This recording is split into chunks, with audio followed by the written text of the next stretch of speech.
Good morning. Thanks for tuning in. What's your favorite psalm? Do you have a favorite psalm? These ancient songs, they are really profound. I'll be honest, when I first started reading the Bible in my late teens, I was kind of like, wow, some of these people have issues. Like, they need to see a counselor or something. But the beauty of the Psalms is that they're really honest.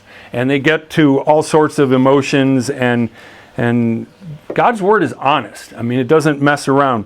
But so one of the favorites is Psalm 23.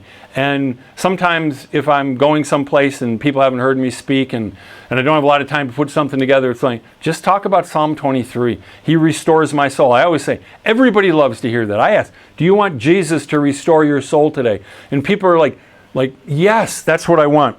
But I love what James Montgomery Boyce says about the first verse. It's only 6 verses long. And if you want to have good mental health, meditate on Psalm 23. Try doing that for a couple of months every day. But the first verse is, "The Lord is my shepherd." And I never really thought about this, but that is like an unequal sentence, because "is" in this context is a linking verb, okay? But the Lord, who is the Lord? Well, the Lord, in English, we say the Lord, but it was first revealed to Moses. And it means, I am who I am. And then it appears some 4,000 times in the Old Testament. It means I am who I am. I mean, it's like, you could go on trying to explain what it is. But it refers to God's timelessness. He's the great I am. I am who I am. He's not the great I was or the great I will be. He's always in the present. He needs nothing. He lacks no wisdom. He has all power. He doesn't need help from anybody else. He doesn't need to be worshipped. We're blessed to worship Him, because whatever you worship, you will become like. Think about that one. That's why we need to worship Him and worship Him alone. Who is God accountable to? No one. Who's going to judge Him? Oh, I've heard people here on planet Earth do it, but it's really not necessary and probably not helpful and really not authoritative. He answers only to Himself. He's timeless. He's eternal.